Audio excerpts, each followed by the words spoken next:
Our friend Senator Ron Johnson from Wisconsin with us now to talk about everything from COVID to budgets to January 6th and more. Senator Johnson, great to have you on. Well, guys, hope you're doing well. Yeah, we're good. So, Senator, I want to start with, if I could, your sense of where we're going here at the federal level based upon New York City, where Clay and I are currently sitting, having this vaccine mandate at the city level. The Biden administration still has transportation, the transportation administration folks putting mask mandates in place. The White House has said they don't want total lockdowns, but everything is on the table. What do you think is going to happen here, and what are you going to do to stop the madness? Well, first of all, I think they are trying to reinstill the state of fear that has worked so successfully for them to gain so much control and power over our lives. So I think the best anecdote of this is going to be the truth. We need to keep pressing the federal health agencies that I don't think have been transparent, have not been forthright with the American public. They haven't provided us the information we need to make informed choices about our lives. Because they're right there with the mainstream media, the social media. They want to create the state of fear so that everybody has to look to them for salvation, I guess, for a false sense of security. And it's simply not working. The human toll, the economic devastation of these shutdowns, what we have done to our children. You take a look at Sweden. They didn't shut down the way we did. Their kids, 1.8 million Swedish school children went to school, no masks. Not one died of COVID. And the teachers who were deemed essential healthcare workers actually had a lower rate of infection in the classroom, teaching those kids. Why would we inflict this kind of devastation one more time? It doesn't make sense. And by the way, there's so much we still don't know about COVID. There's so much we don't know about the Delta variant, but we ought to be looking to places like the UK and to Israel, where they're a little bit ahead of us and are publishing better data than what our federal health agencies are publishing. Amen. And thank you for coming on with us, Senator Johnson. You have been one of the leaders in sanity in the Capitol, which is no small measure given how insane so many things have gone. And you just hit on something. England and Israel both have, and you mentioned Sweden as well, but I want to focus on England in particular. They were able to do a study to look at how many people had natural immunity as well as the vaccine, and the data that they had most recently suggested that 92% of the people in England either had the vaccine or had natural immunity, meaning they had gotten COVID. Why has America been so poor at figuring out how many of our people have had COVID and therefore how many might have natural immunity? Buck and I have been open with the fact that we both had COVID and that as a result we have natural immunity. That helps us to understand where this pandemic might be going. Why do you think our own data has not been as good as the ones from Israel and England and Sweden and other countries like those? That's the $64,000 question. Why have our health agencies, why the media, the social media been so intent on making sure that everybody gets a jab in their arm? Denying the reality that natural immunity is strong, it's long-lasting. It is with most other viruses. Why would we basically make the assumption that it's not going to work? A report out of Israel said that those that had natural immunity from previous infection were almost 7 times less likely to get reinfected than those that got vaccinated. And again, vaccinated cases are growing in England and the UK. And they're being reported honestly. I just don't have faith that our media, our social media, our federal health agencies are going to report on this honestly. But again, they want a vaccine in every arm. That seems to be their primary motivation throughout this process. And you really got to scratch your head and go, why deny the reality of natural immunity? Particularly when I've talked to doctors before the vaccine was even approved, they were a little concerned about vaccinating over a previous infection. We are very careful. When you go and get a flu shot, isn't the first question they ask you, are you feeling sick today? Because it's not smart vaccinating somebody who's ill. And yet we haven't taken any precaution whatsoever in this mass vaccination campaign of avoiding harm by vaccinating over even a current infection. We're just not paying attention to it, particularly knowing that 40 to 50% of Americans that were infected with COVID were asymptomatic. That was my case. I was asymptomatic, but I've been tested for antibodies. I've got a whopping level, as Dr. Norchasm tells me. So I'm not going to use the vaccine, but as a result, I get attacked as an anti-vaxxer when I'm not. I've gotten every vaccine since the swine flu, turned on everything else. I just don't need this one. Join the club. And by the way, thank you for saying that, Senator Ron Johnson. We've got Alex Berenson in studio with us tomorrow. I saw you tweet, and this kind of ties in with how good of work he's done sharing data and helping people to see what's out there. There's also a report, I don't know if you've seen it, that the New York Times and their top editors told their reporters, don't pursue the idea of a lab leak from China because they didn't like the idea of where it might lead them. How crazy is that we have this world right now? There's evidence of corruption of the media. I was the advocate for early treatment. I held the hearings, even though the New York Times labeled me and eminent doctors snake oil salesmen in the Senate, but it didn't deter me. I held a second hearing. It was Dr. Pierre Corey's testimony in that second hearing about the effectiveness of ivermectin that after about 8 million views was pulled down off the internet. We can't let Americans know that there just might be some effective early treatment there with safe, effective, repurposed, generic, cheap drugs. We got to keep shoving remdesivir in the hospitalized patients. It costs over $3,000 a dose. No, again, nothing. There's so many things that make no sense. There's so many unanswered questions. But no, you're right. Alex Berenson has been doing yeoman work at second opinion, providing facts and data. But of course, now he's been censored. He's been pulled off Twitter, so that information is not getting to the public. And I have to also say that's been the tragedy of this pandemic. We have the internet. That internet has got a marvelous ability to disseminate information. Doctors who are practicing medicine, they have the compassion and courage to treat patients trying different things. Their voices were shut down. How many people lost their lives just because the internet wouldn't allow the dissemination of helpful information? Speaking to Senator Ron Johnson here of Wisconsin, Senator, it's Buck, and I want to know what people should take from the current infrastructure and budget wrangling that's going on.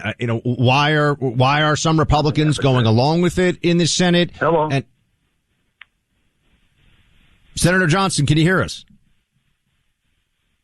It looks like we've lost Senator Ron Johnson there, Clay. So I guess we won't get our budget information. Well, let's just bring it back next segment. We'll do a read here, and it sounds like we may have lost him on his cell phone, and we'll just come back with him, get him reconnected. I think we'll probably grab him. We want to find out about the budget, and we also want to know what he thinks about the January 6th hearing. Welcome back to the Clay Travis and Buck Sexton Show. This is Buck here with Clay in NYC, and we believe we also have Senator Ron Johnson of Wisconsin back with us now. Had a little bit of a phone issue there for a second. Senator Johnson, we good? I'm back, yep. There we go. I don't know if you heard my very well-articulated and precise budget question, but basically, sir, the budget looks like it's going to be a monstrosity, trillions of dollars. We got infrastructure thrown in here as well. What should folks know about this? Because a lot of it's happening behind closed doors, and the bill's so big, or the text that we've seen so far of the infrastructure side is so big that feels like no one in the public even knows. Well, first of all, what they should understand is that we could have actually financed infrastructure without further indebting our children. Every Republican voted against the $1.9 trillion COVID relief bill. Over $700 billion of that wasn't even spent till 2022 through 2028. So the Republican position should have been, we're happy to spend money on real infrastructure, things that will grow our economy, but we'll just repurpose that $700 billion for that without further indebting our kids. Because if we don't do that, it's going to be spent and, the debt will grow. The other thing we need to understand is why that $3.5 trillion figure for the Bernie budget just isn't accurate. What the Democrats are doing is they're loading up all these bills with new entitlements. What they'll do is they'll have CBO only scoring for a few years, knowing that, as Ronald Reagan said, the closest thing to eternal life is a government program. These things will never end.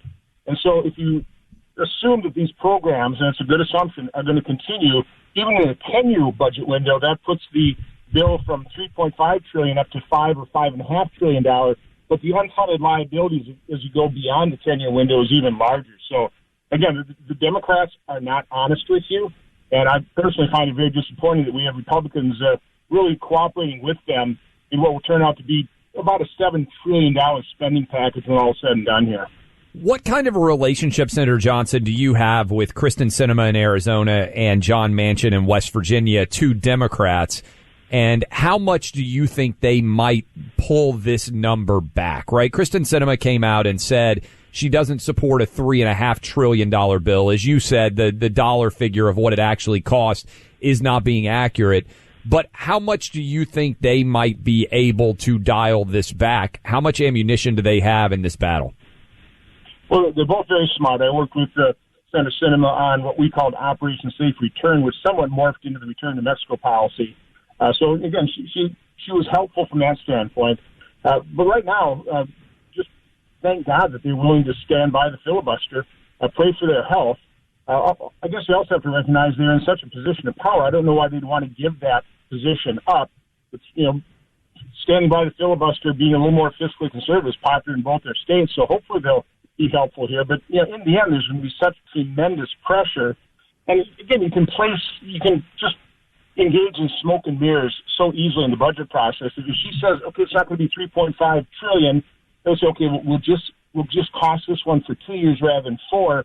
And, magically, all of a sudden that number drops to $3 trillion and she can take credit for it. But, in effect, it doesn't do anything. So, again, I have my doubts that they would actually abandon the filibuster because it gives them all their power. But, again, the pressure on them will be tremendous by people on the left. Senator, January 6th, the so-called insurrection, which I think is a stupid and dishonest term for it, but this is what the media calls it. We have the House bringing their select committee together to, it seems, just force feed this into the news cycle whenever they see fit. I want to know if you think that we're actually going to get answers about what happened that day, the kind of answers that, if this was really a security review, would be helpful about things like who shot Ashley Babbitt, why wasn't there more security that day, what did the FBI know, and when did it know it? Do you have any faith that we'll get those answers in the Congress, either in the near or long term? Well, certainly out of this committee. Senator Lindsey Graham and I, after we were the first people to call for a completely independent commission, I've written by at least a dozen oversight letters asking the questions that should be asked. What did Pelosi know? When did she know it? What did she do to actually have a plan for adequate security, knowing tens of thousands of people would be protesting around the Capitol? So, no, I don't think we're going to get this out of this committee. But I understand why everybody likes, not everybody, but congressional leadership as well as the media, the Democrats love this narrative, which is completely false, by the way, of thousands of armed insurrectionists. That's not, what happened in the Capitol is not what a armed insurrection would look like. I condemn the violence. I think we all do. I want to see those people prosecuted to the full extent of the law. But the reason they like the thousands of armed insurrectionists narrative is, first of all, it paints a broad picture, paints like 75 million Americans that voted for President Trump as potentially domestic terrorists that need to be surveilled, but it also completely absolves them of responsibility for securing the Capitol. I mean, what could they have done in terms of planning for this if there were thousands of armed insurrectionists overrun the Capitol? So, again, that's why congressional leadership is actually quite happy and does not push back on that narrative like I have. Plus, I'd say people take a look at how I've been attacked for just telling the truth, and that's probably another deterrent of not having more people speak out. Senator Johnson, I appreciate the time you're spending with us. Question, you have been up front. We talked about this earlier with you today with us, and certainly you've been talking about it a lot, about the likelihood of a lab leak theory. The Biden administration is now looking back at that. Facebook is suddenly allowing people to discuss it. If it is determined, if the Biden administration agrees as well that the most likely outcome, which seems likely, is that this leaked from a Chinese lab, what should we do with that information as Americans based on what has entailed from COVID so far? What, in your mind, is the appropriate response?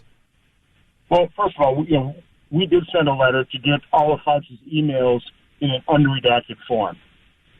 So the American public needs to see what his communication was, to what extent he was covering up his own activity of funding this game of function research.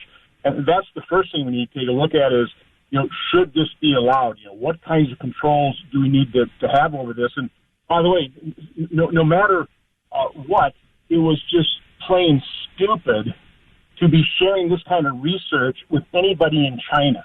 You know, particularly the Wuhan Institute of Virology, knowing full well that the Chinese Communist Party, the PLA, are going to know everything that's going on there.